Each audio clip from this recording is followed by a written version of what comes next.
Magkakabit tayo ng brand new shocks. Sabi nila mas recommended nila to kasi mas malambot daw and mas maganda yung play tapos mas mataas. So ngayon pupunta tayo kay tropa nating mekaniko sa Ecam Mechanics and papakabit natin siya. Nandito na naman tayo sa kalsada ng mga pogit magaganda, Las Piñas.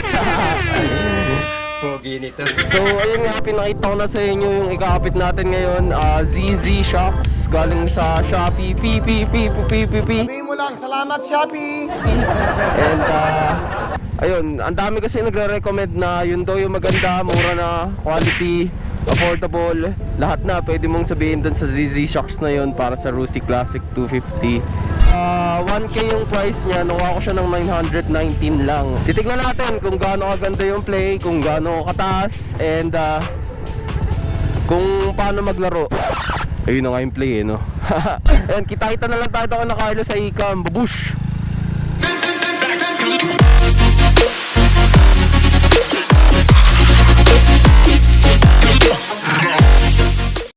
Hindi ko alam kung kita nyo pa. Hindi ko pa na-adjust yung ISO, pero ginabi na ako. Grabe, walang yung traffic dito sa Las Piñas talaga pag nataon ka nga naman na rush hour. One eternity later. Ito nga yung ZZ shocks. Nakuha siya natin sa Shopee. And ayun, mukha naman siyang quality, mukha naman siya maganda. Yun, once again, shoutout kay Carlo. Papakabit natin sa kanya tong ZZ Racing Shocks.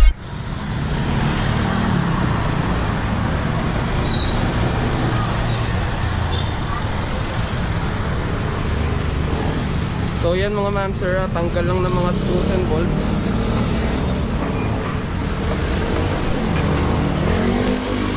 So once again, shoutout sa Ecam. Hindi ko alam kung naririnig nyo ako ngayon kasi ingay yung mga motor sa kalsada. Pero ito, dito ako ngayon, titirahin natin yung shock.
Sana 355 ganon.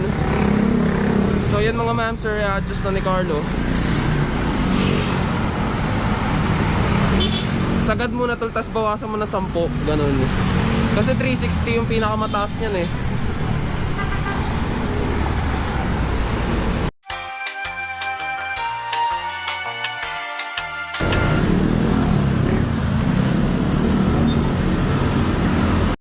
Wala pala siya mga number dito sa ilalim. So hindi mo makikita kung nasang measurement ka na. Talagang mano-mano siya mga ma'am sir.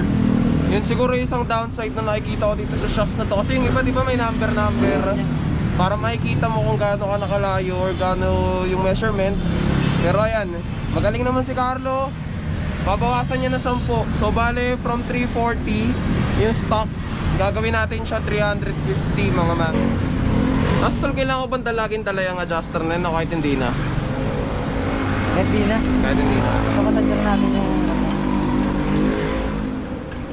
Basta makuha yung tamang measurement, no, tol.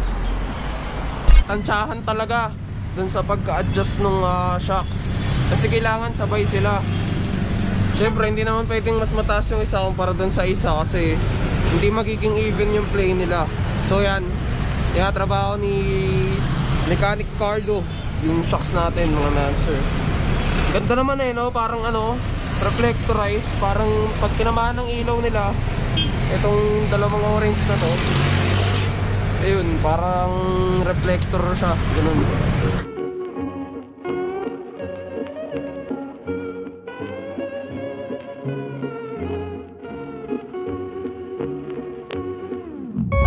So mga ma'am sir, kanina masyadong malambot yung nagawa. Lumalaban. Pag kinanon ko, tinatalsik niya rin ako pataas. So ito, testingin natin. Medyo tinasan na, tinigasan. Testing natin mga ma'am sir.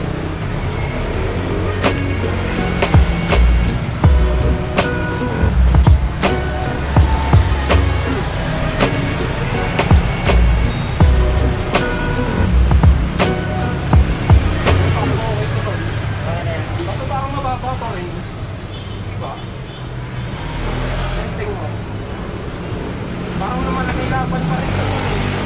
Batang may laban. Medyo okay lang yan. Oo, okay. Mag-try mo ito, Anton.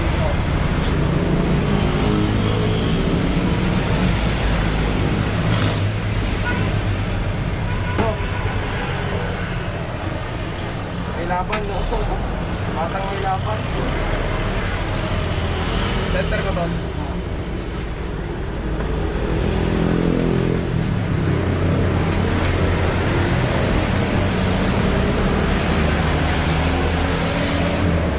So yun mga ma'am sir, medyo may laban pa rin yung shocks. Lumalaban batang may laban. So tataasan ulit, titingnan yung comfortability. And yun, balikan namin kayo. Testing ulit natin siya mga ma'am sir.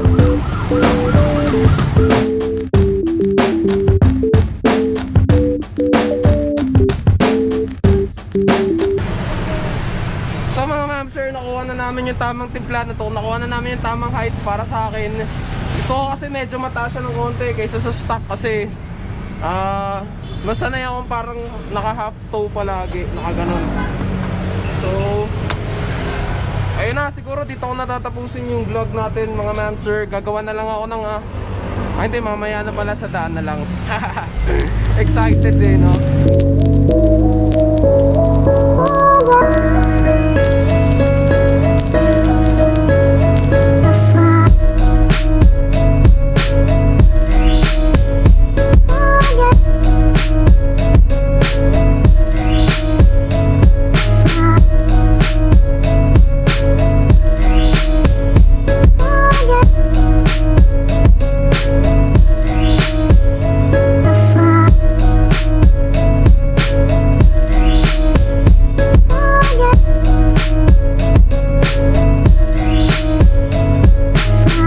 Well, paano?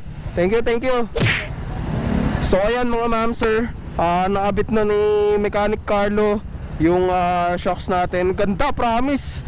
Ganda ng play. Ramdam na ramdam ko na sobrang lambot niya. Once again, nagpapasalamat tayo sa Ecam Mechanics Shop. And ayun, basta mga gantong galawan, alam na nila gagawin. Testingin natin to sa daan mga ma'am sir. Well, paano? Thank you ulit, thank you. As usual. Testingin natin. Tumaas. Pero yun naman gusto natin.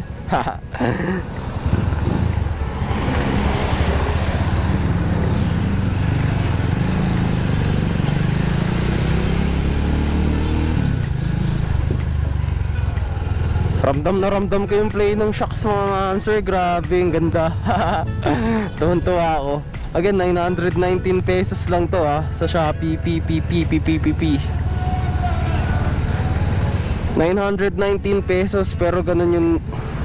Basta, hindi ko ma-explain mga ma'am sir. Ang ganda ng play. Super compatible siya, plug and play. Ay nakala lang namin na walang kasamang bushing yung ZZ shocks. Pero meron pala mga ma'am sir, kasama siya ng adjuster. Unfortunately, hindi natin siya matatry ngayon sa off-road gaming kasi wala namang off-road dito sa Las Piñas at saka masyado ng gabi mga ma'am sir para dumayo tayo pa ako sa kung saan. So samahan niyo muna akong i-ride tong Classic 250 natin.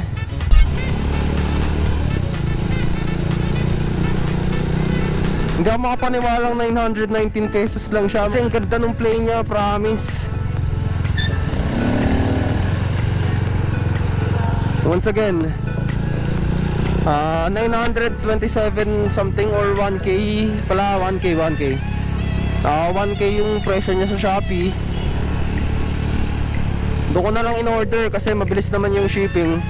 Na-ship siya sa akin ng mga mabilis mga na-ship siya sa akin ng 11:11 ko siya in order. Na-ship siya sa akin ng mga 11:15 ganun.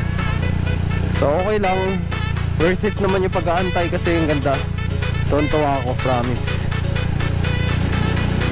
Bako itong medyo dinadaanan ko ngayon mga man-sir, pero wala ako masyadong maramdaman kasi ayan o. Kung mapapansin nyo na ganun yung manibela ko.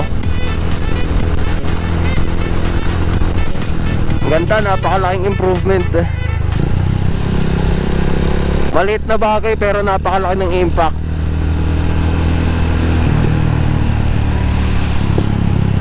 So mga ma'am sir, traffic na. Dito ko na siguro tatapusin yung vlog. If bago ka dito, please like, share, and subscribe.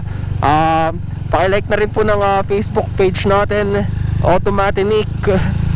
And ayun, like and follow para palagi kayong updated sa mga kung ano-anong biyahe or katarantaduhan na ginagawa natin. So hindi ako magaling sa goodbyes. Dito ako natatapusin. Manatiling matinik, Automatic.